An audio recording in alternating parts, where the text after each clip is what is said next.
জন্ম তিথি তো আমার কবে হয়েছে আমি নিজেই জানি না।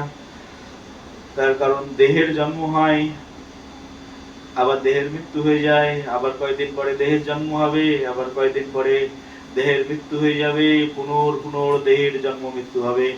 ছাগলের দেহে যাব, গরুর দেহে যাব, বিড়ালের দেহে যাব, কত কিছু দেহে যাব, ঘুরতে ঘুরতে ঘুরতে ঘুরতে মানব জন্ম পাবো। 84 লক্ষ জন্ম হয়, আর প্রত্যেক জন্মে জন্মতিথি পালন হয়, কিন্তু প্রকৃতপক্ষে আমাদের জন্মতিথি নেই। বলে একবার রাধে রাধে। প্রকৃতপক্ষে আমাদের জন্মতিথি কবে? তো আমাদের জন্মতিথি আমরা নিজেরাই জানি না। স্বয়ং ভগবান যেদিন থেকে আমাদের আত্মার জন্ম দিয়েছেন সেদিনই হচ্ছেন আমাদের আত্মার জন্মতিথি। এই আত্মাই তো আমি। তো আমাদের জন্মতিথি আমরা জানি নাকি কবে জন্ম হয়েছে? জন্মতিথি হয় না জগৎ সংসারে, শুধু দেহটারই তো জন্ম হয়। আমার কি জন্ম হয়েছে কবে, কোন দিন, কত কল্পকাল ধরে ঘুরছে আমি নিজেই জানি না। এখানে যত মানুষ বসে আছে কেউই জানি না। কিন্তু এই নশ্বর বডি, নশ্বর দেহের জন্মতিথি নিয়ে আড়ম্বর আমাদের সবচেয়ে সবচেয়ে আমার উপলব্ধিতে পশ্চিমবঙ্গের সবচেয়ে খারাপ ফেস্টিভ্যাল যদি থেকে থাকে সেটা হচ্ছে জন্ম উৎসব। কারণ এখন পশ্চিমবঙ্গে এরকম শুরু হয়েছে, কারোর মেয়ের জন্মদিন, কারোর ছেলের জন্মদিন, কারোর মেয়ের জন্মদিন, কারোর ছেলের জন্মদিনে একজন মানুষ 3টে খাসিকে একদিনে কুপিয়ে মেরে তার মাংস দিয়ে অন্যদেরকে ভোজন করাচ্ছেন, আর মনে করছেন এতে আমার পুণ্য হয়ে যাবে।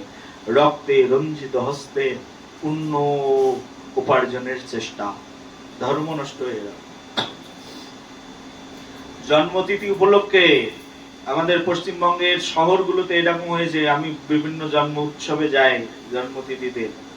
জন্মতিথি উপলক্ষে একজন মানুষ, আমাদেরই একজন ভক্ত, বারাসাতেই বাড়ি, তার ছেলের জন্মদিন উপলক্ষে 3 লক্ষ টাকা খরচ করে দিল। আর আমি বললাম যে বৈষ্ণব সেবা হবে বাড়িতে, তার জন্য মাত্র 10,000 টাকা খরচ করলো। বলো একবার রাধে রাধে। বৈষ্ণব সেবার জন্য 10,000 টাকা খরচ হলো, আর ছেলের জন্মতিথি উপলক্ষে 3 লক্ষ টাকা খরচ হলো। বৈষ্ণবরা যাবে তার জন্য আড়ম্বর নেই, বৈষ্ণবরা যাবে তার জন্য প্যান্ডেল নেই, বৈষ্ণবরা খাবে ডাল ভাত, তাতে আর কত খরচ হয়, কোন রকমে খরচ করে দিল। আর নিজের ছেলের জন্মতিথিতে কত রকমের মাংসের আয়োজন, ইলিশ মাছ থেকে শুরু করে কত রকমের মাছ, বিদেশ থেকে মাছ অর্ডার দিয়ে নিয়ে এসে তাই খাইয়ে ছেলের জন্মতিথি পালন করা হলো। আহা, রাস্তার এ মাথার থেকে ও মাথা প্যান্ডেল, চিন্তাও করা যাবে না। জগৎ সংসার পতনের দ্বার প্রান্তে দাঁড়িয়ে আছে। জন্মতিথির নামে, জন্ম উৎসবের নামে পুরো পশ্চিমবঙ্গে যে অধর্ম চলছে, ধর্ম, এই অধর্ম বন্ধ করার প্রয়োজন। বলে জন্মতিথি হতে পারে কারুর, এতে আনন্দের কি আছে? জন্মেছো তো তুমি অসুরের কুলে, আর মরতে তো তোমাকে হবেই, আর মরার পরে তো নরকে যাবে। তাহলে তুমি এত আনন্দ করছো কেন তোমার এই জন্মটাকে নিয়ে?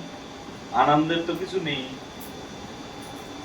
জন্মকে নিয়ে আনন্দের কি আছে? আসরিক জীবন যাপন করছি, কয়দিন পরে মৃত্যুবরণ করলেই তো নরকে যাব। তাহলে এই জন্ম নিয়ে এত লাফালাফি করার কি লাভ? মানুষ দেখানোর কি লাভ আছে? জন্মতিথি হতে পারে, পালন করা যেতে পারে। আমার শ্রী গুরুদেবের জন্মতিথি পালন হয়, বৈষ্ণব সেবা হয়, বৈষ্ণবরা আসেন, বৈষ্ণবরা আহার করেন, আর কীর্তন হয়। আমরা এখানে জন্মতিথির আয়োজন করেছি, আমাদের ভক্তরা সবাইকে ডেকে ডুকে নিয়ে এসছেন। এখানে ভগবানের প্রসাদের আয়োজন হয়েছে। আমার ইচ্ছা ছিল যে ঠিক আছে সবাই ভক্তরা আসুক, কোনো সমস্যা নেই। আসলেই এক জায়গায় আসলেই তো কীর্তন হবে, আর কীর্তন শুনতে পাবে। অনেকদিন এক জায়গায় হয় না, তো এই তিথি উপলক্ষে যদি সবাই এক জায়গায় হয়, তাহলে এক জায়গায় সবাই ধুমসে কীর্তন হয়ে যাবে, আর ভগবানের নাম কীর্তন হয়ে যাবে। একাদশীর দিনটা ভালো কাটবে, এই জন্যই আয়োজন। বলে বেড়া দিয়ে এই বছর বলে দিয়েছি কেক চলবে না, ভগবান শ্রীকৃষ্ণের প্রিয় নয়। যা কৃষ্ণের প্রিয় নয় তা দিয়ে আমার কি লাভ? কেক কেটে আবার প্রদীপ লিভিয়ে জন্মদিন পালন হয় নাকি? প্রদীপ জ্বালিয়ে তো আমাদের জগৎ সংসারে ভগবানকে জাগরিত করা হয়। তো সেই জন্য এসব চলবে না। প্রদীপ জ্বালাও, আরতি নিবেদন করো, এবছর তাই করেছে সবাই। এখন থেকে আমাদের ভক্তদের জন্মদিনে আর কেক কাটাকাটি চলবে না। বিদেশি সংস্কৃতি। সবাই মিলে প্রতিবাদ করো। ফেসবুকে প্রতিবাদ জানালাম, যে যারা যারা শুনছো প্রতিবাদ জানাচ্ছি। জন্মতিথিতে কেক কাটা চলবে না। বিদেশি সংস্কৃতি, আমাদের সনাতন ধর্মীয় আর্য সংস্কৃতি নয়। বেদের যুগে আমাদের কোন মুনি ঋষিরা কেক কেটে কোনোদিন তারা জন্মতিথি পালন করেননি। আমাদের কোন গুরু বর্গরা কেক কেটে কখনো জন্মতিথি পালন করেননি। বিশ্বনাথ চক্রবর্তী ঠাকুর কেক কেটে জন্মতিথি পালন করেননি।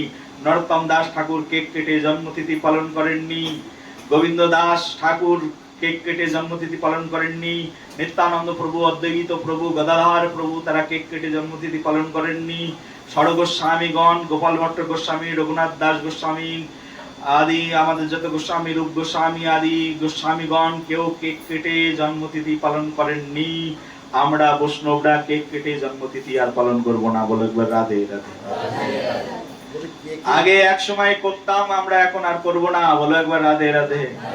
আমাদের ভক্তি কুটিরের ভক্তরা কেক কেটে আর জন্মতিথি পালন করবে না, কারণ এটা বিদেশি সংস্কৃতিকে আমাদের সনাতন সংস্কৃতিতে আমরা ঢোকাতে চাই না। পায়েস খাওয়াও, ভগবানকে নিবেদন করো, ভগবানের পরমান্ন প্রিয়, ভগবানকে পরমান্ন খাওয়াও, সেই পরমান্ন মুখে দিয়ে তুমি করো জন্মতিথি পালন করো, কোনো সমস্যা নেই।